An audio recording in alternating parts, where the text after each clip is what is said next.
Sabay-sabay natin alamin ang mga kaganapan na nangyayari sa ating bansa.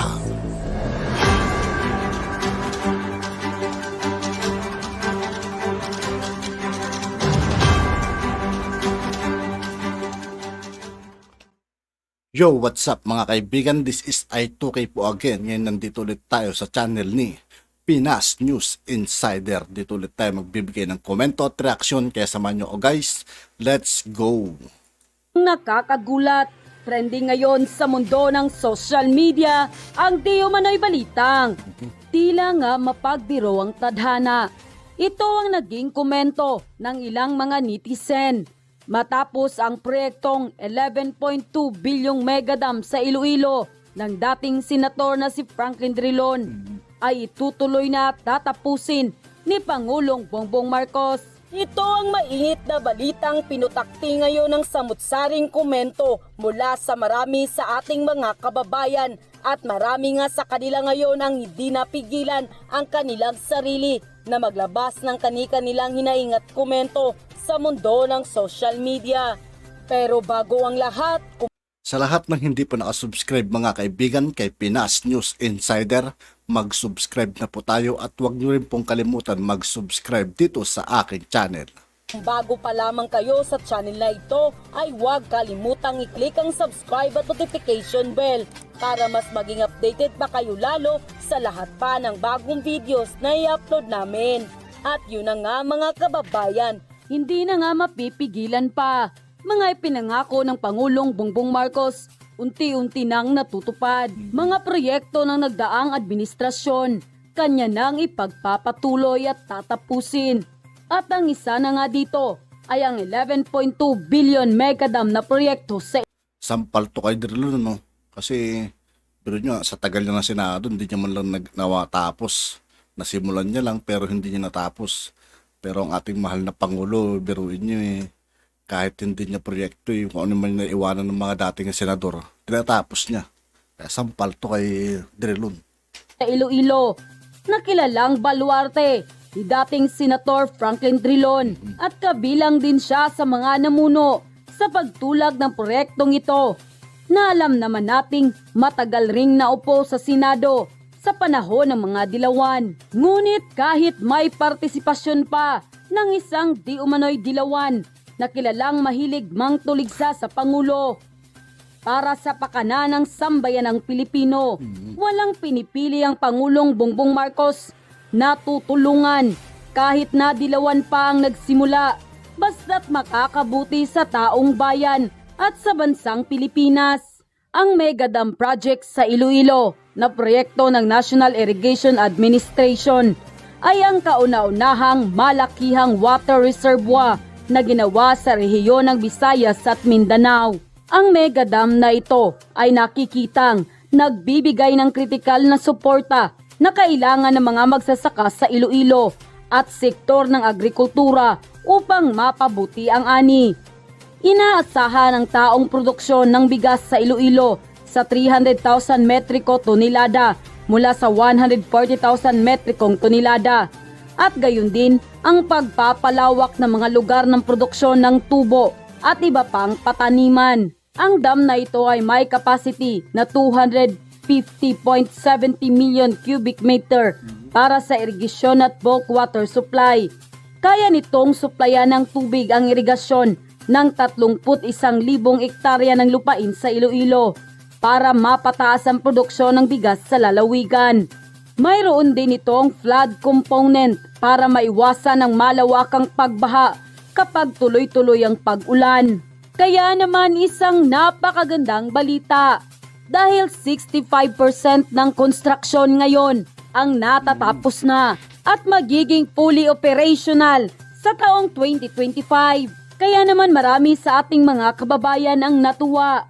Dahil kahit na may partisipasyon ng isang di umano'y dilawan ay hindi nagdalawang isip ang Pangulo na ipagpatuloy at tapusin ang nasabing proyekto. Basta't para sa kapakanan ng sambayan ng Pilipino, walang pinipili ang Pangulong Bongbong Marcos. Ito nga ang tunay na sumisimbolo ng pagkakaisa. Dahil nga sa balitang ito, hindi naman mapigilan ng marami sa ating mga kababayan na magbigay ng kanilang hinaing at komento sa mundo ng social media. At ayon pa sa kanila, o ano Drilon, ilang dekada ka na sa Senado, dapat natapos na yung dam na yan sa baluarte mo. Pero wala, swerte andyan si PBBM, pasalamat ka.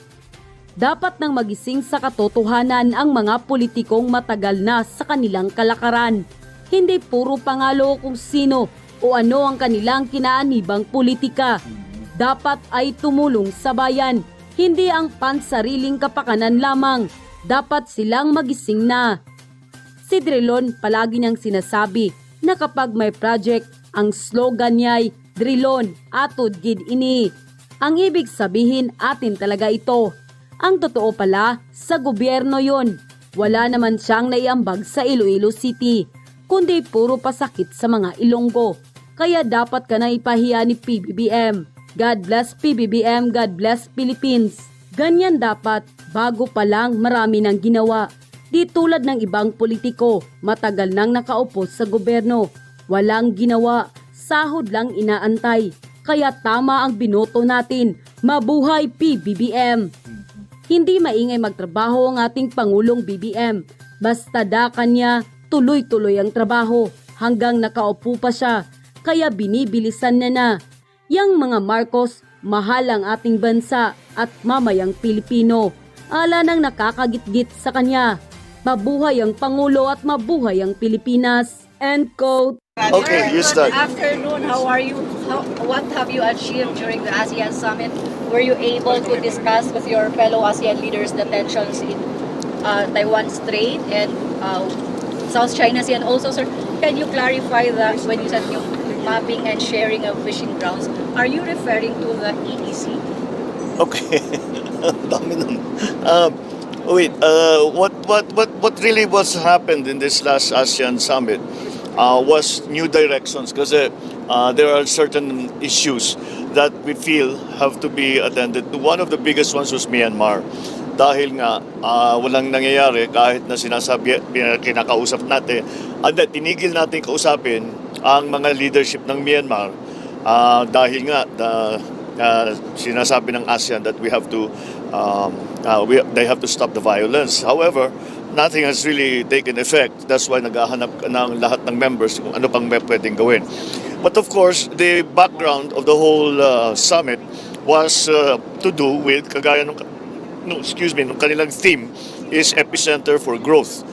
So pinag-usapan talaga is trade, connectivity ng bawat iba't ibang bansa. Yung connectivity ngayon hindi lang digital, kung hindi pati na road, rail, air, sea, lahat yung pinag-uusapan. Tourism was a big subject for all of us. The areas of, again, yung aligning, kasi doon sa human trafficking nagkakaproblema, lahat ng member states may problema. So we have to coordinate and synchronize even our legislation para hindi masyadong maging malala ang sitwasyon sa human trafficking. But it seems to be a problem not only with us but with other countries. But ang backdrop nito lahat is really the economies. The economy of ASEAN. And what ASEAN's role will be as we recover, as we transform, and how do we do it in such a way that we work together in such a way that we can maximize our efforts. Yun ang yung coordination, synchronization of the things that we are doing. The first step is actually to say, eto kami. In the Philippines, this is what we do. In Malaysia, this is what we plan to do. Yun ang mga starting point. And then sasabihin natin, ang commonality sa atin, ito yung mga pwede natin gawin. And these are the interconnections that we can develop. So, again, ang maganda, I find that in the ASEAN summits, there is immediately an area of consensus dahil ang ating mga sitwasyon ay hindi naman pareho pero similar. and some of the solutions also that apply to one country in ASEAN also apply to the others. So yun ang mga pinag-usapan, and those talagang strengthening the ties, making sure that ASEAN is relevant, ASEAN is effective, and is able to respond to any of the developments around us in terms of geopolitics, in terms of the economy. Yun ang mga talagang naging focus ng usapan. South China Sea, sir. South China Sea, sir. South China Sea. Uh, South China Sea, sir. South China Sea Conclusion of the code of conduct. of The conclusion to the code of conduct na isulong po. ano hindi kita marinig. Sorry, the conclusion to the code of conduct, sir. Well, you're asking the wrong side. We're waiting for the continued work that is being developed, that is being done to develop the framework for the code of conduct. But ASEAN is already, halos lahat brought it up and said sana the code of conduct, sana naman nandiyan na yung code of conduct para maging maliwanag ang mga posisyon ng mga gatong bansa ng China. Alam natin yung mga gagawin, what are the rules. So that's continuing na lahat maasa na matapos na yung COC. Sir, yung mapping, Yung? yung mapping and sharing sa fishing grounds. Wala. Hindi na, because that's a issue that's for China. That's not for ASEAN. Wala tayong problema sa ASEAN. Or are you referring, sir, sa EEC? Ah? Within EEC? Within EEC? Are Within? you referring to the Within the areas exclusive within economic the zone. exclusive economic zone? Well, wherever areas where fishermen used to fish and are being blockaded from fishing, yes, those are the areas. Yeah. Sir, isunod ko na po yung sa Vietnam kasi... I cannot hear you. Sorry. Isunod ko na po yung sa Vietnam dahil tungkol sa issue rin po ng pag-occupy dun sa within the exclusive economic zone. Oh, Of, nag-usap kami ng Prime Minister.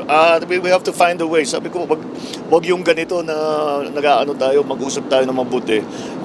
And that's why I have asked our foreign ministers, ating foreign secretary, and then the foreign minister of Vietnam to begin develop the talks so that we can have an agreement na hindi na siguro magka-problema ng mga ganyang klase. Dahil hindi naman contentious, it's something that we never had to worry about before, ngayon lang. Kaya kailangan habang maaga, pag-usapan na natin at makahanap na tayo ng sarili nating usapan para maliwanag nga, para hindi magkagulo, hindi magka-incident na mga nangyayari sa atin ngayon. Thank you, sir. Argil Jadukos of Manila. Hi, sir. Good afternoon po. Sir, Afternoon. were you able to discuss during your meeting with the Prime Minister of the Marquez the attempt of Congressman Elvis to seek asylum? Yes. It turns out that Congressman Arnie Teves applied for political asylum but was denied. Ganun lang. So I think they will continue to go through the process. May appeal process para sa those who are applying, yung appellant. But yeah, yun, but na-deny. So we'll just wait for the process to complete. Sir, follow-up. What is now your message or advice to Congressman Elvis? Come home. That's the best advice I can give him. Come home.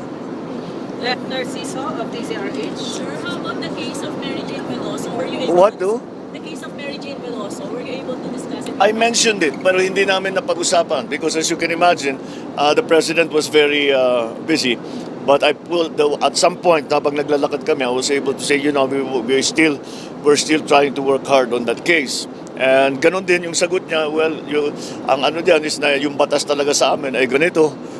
So sabi ko, the best that we can do, I suppose, is for the Indonesian authorities to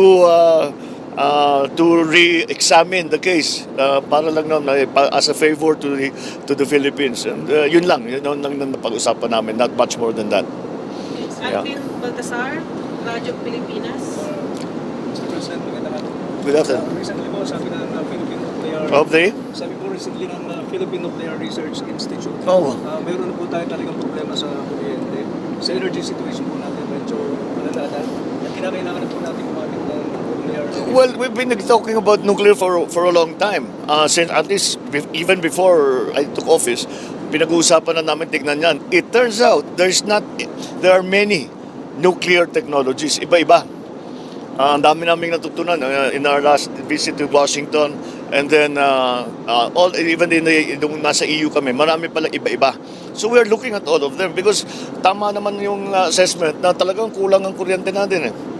So what else can we do? Find new sources. So that's what we're trying to do. The situation with the renewables is also improving, but we may have found some other technologies na hindi magantay ng lead time ng 6-7 years. So pinag-aaralan namin mabuti. So definitely, when it comes to power, we're open to everything.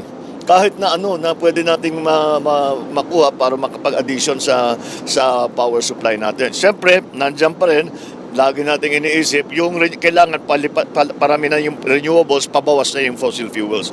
So that's still the situation now. But I hold out hope that the technology will help solve some of our problems. Sir, Vince Lopez, Manila Standard. Sir, afternoon po. Good afternoon. Kamakailan po ay inanunsyo ng World Health Organization ang pagtatapos na COVID health emergency status sa buong mundo. At tinanggal po ni President Biden ang COVID vaccine certificate upon entry sa Amerika. Inclined na po ba kayo para baguhin ang COVID health status sa Pilipinas? We did not restore the emergency status of the Philippines. Matagal na, last year pa. So, we don't need to do anything. We are already on a normal footing. Nauna pa tayo sa kanila.